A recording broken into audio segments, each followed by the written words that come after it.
We are back on MorningLine. Thanks for joining us on this edition. We're talking about, juvenile crime, juvenile, justice, and the programs out there to help youngsters at risk. And there's some great ones in town. You see on the screen there the number if you want to join. Resources for risk youth, and of course, Reaching Excellence as Leaders. Real is on with us this morning. These guys do a great job with it. We're kind of playing musical chairs with some of the members of the organization. Paulian Spencer's with us as well. You're 15 years old. You've been in Real for how long, Paulian? It's been about 2 years. About 2 years? Yes, sir. And were you referred to the program like we heard? How did you end up getting in there? Well, honestly, my mom felt like it would be better for me to be out the house and just find something to do. So she as far reached as out. Leadership. So she reached out. This is one of those. So you were telling me, Tay, it's not necessarily all referrals from juvenile court. It can be parents. It can be schools. And his mother thought this would be good for you. Why, were you getting in trouble? No. Good. Okay, but she wants to keep you on the straight and narrow. And what's it been like for you being part of the program?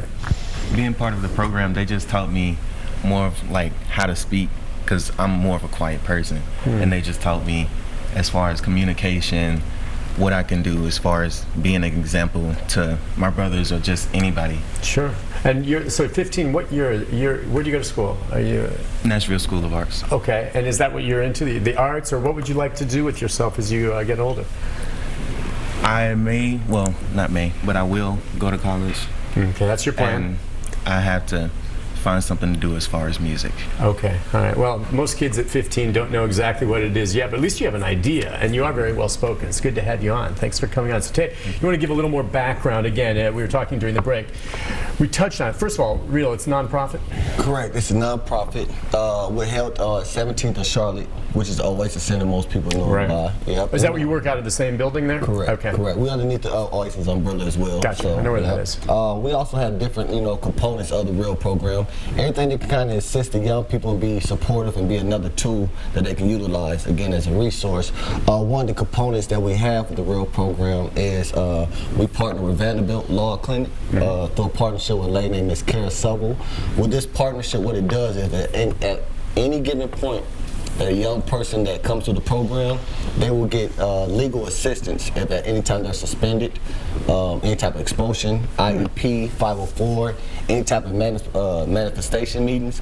They'll be there to support the young person, because we know the importance is of having that type of support. Yeah. Sometimes they don't understand the information that's been conveyed to them from the schools. And a lot of times, truthfully, they don't know the policies of the school or the code and conduct. You mean the students? Exactly. And their parents may not either. Absolutely, right. absolutely. So we want to make sure and enforce that they are aware of what their rights are. So you have some lawyers, these lawyers through the law school doing pro bono work, which will help get them, they'll represent them if they need it? Yep. Okay. Help making sure that they understand the process, understand what their rights are, understand the appeal process if it comes down to it, but also just making sure they're informed of what their rights is as a student being in Davidson County schools.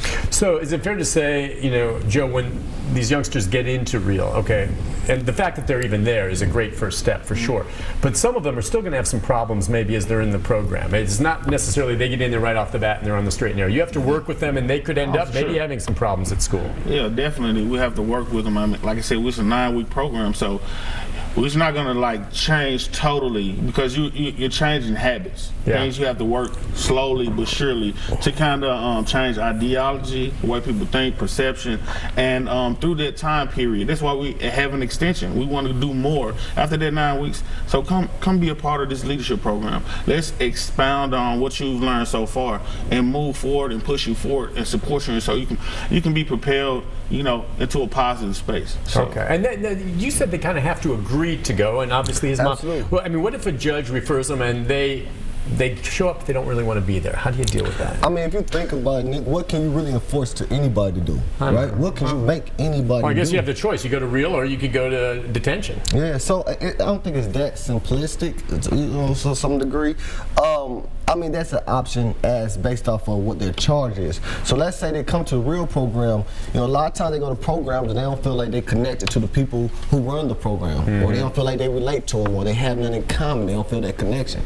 So before we start talking to these young people about any type of curriculum, any type of activities, or any type of service project, or any of our objections with them, right? Objectives with them. We want to make sure that we first build a rapport with them, that we got a relationship with them. Get the trust there. Exactly. So I can't tell you what to do or how to correct a young person or pull his pants up or do anything along that line until at least he trusts me first and know I'm here to support him more than anything. You know, a lot of times you get a situation where young people might be sagging their pants, and it's not because they choosing to sag. Their pants might be too small because they might come from a home where they can't afford and they have to share clothes with their little brothers, or their clothes might be too big because they wear their big brother clothes. So first I want to connect with them, get him to know me, trust me, understand that I can relate to him, and we come from the same neighborhoods, communities, and so on. And then from that, once you got that trust, they'll start following your lead, definitely when you got into something that's more productive, no question. Pauline, when you got into the program with them, can you tell me, once I guess you developed that trust with these guys, what changed for you the most, at least initially? Your mom obviously thought, hey, this would be a great example for you to see, but what changed for you? What do you notice about change over the last 2 years? As far as my change, I feel like they just got me to talk more. That's just the best thing that could be for me, because you're shy. Yeah. You're shy, but I mean that doesn't. Yeah, just to open up more. What do you mean talk more? Right? See, I talk a lot, but a lot of times I just blather. You know me. But when you talk, you have something to say. Exactly. Like I have a lot of opinions based on a lot of stuff, and I just usually keep it to myself because most people that's in my age group, they not as interested as I am, and I just want to see what other people think of it as far as my opinion. So you've learned to communicate. Well, I just like the fact that these days everyone is in their damn phone. And that's some type of issue. And then, you know, one thing that, you know, besides all the other great things that we're doing and we're so engaged and active with these young people, is when you get a young person up here and he's telling you that I had a problem with, you know, communicating or telling a person what I'm going through, you never know how to support somebody and wreck with them unless they're able to communicate what's wrong. So for him to go from saying he's being shy and don't want to speak to jumping on News Channel 5 Live. Well, I was saying, you know what that is? That's confidence, my friend. Yeah, you have confidence, and confidence is so important in today. And you're very comfortable up here. It's really great. Hey, we have a call. We have Charles on line 1. Hi, Charles. Good morning. Yes, I run a non-profit business that provides work for job references. Usually my grant is for the homeless and the mentally ill, but will your teams be interested in work in an experience with kind of job applications when they start applying for the workforce? Oh, okay. Yeah, it sounds to me like he has an organization that helps youth find jobs. I guess we didn't touch on that. We talked about education and making their way through school. What about employment? So with employment with us, you know, at the Oasis Center, the Oasis Center is an amazing place. Yeah. Let's be honest, it's an amazing place. Underneath that umbrella, you got workforce development, which basically supports young people with any type of adversity, barriers, or anything along that line will understand how to get a job. The resources, understand the application process. How to do a resume, how to dress for an interview, all that stuff. Absolutely. Training, skills, etc. With the college connection, do the same thing, we'll introduce them to college and so on. So with the workforce, we do have a program that will help them, assist them. So some of these kids will get their summer jobs or whatever, you get them work? And we also partner with Opportunity Now. Okay. Bro, you want to talk about Opportunity Now a little bit? Yeah, so basically, Opportunity Now helps young people with summer employment. Okay. So basically, they'll help young people with workforce development, workplace readiness before the summer months start. So the application, I think they have an online where you can apply online, and it opens up in January, if I'm not mistaken. And then once they apply, go through the they don't have to have a resume, but they will teach them how to make a resume.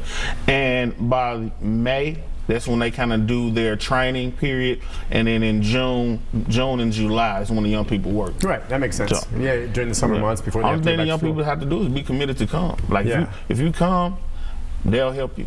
That's all this stuff is free, man. Yeah, well, that's the other thing I was going to say. So it's not costing you anything except your time and commitment, which is the ultimate thing on that. Liz, that's awesome. Listen, we're going to take another break, and then we're going to bring Derek up. We're going to play musical chairs. Thank you for coming on. It's a pleasure talking to you. We'll be back. We'll continue our conversation, take more phone calls as we talk about Real and all the good works they're doing in the community right after this. Stay with us.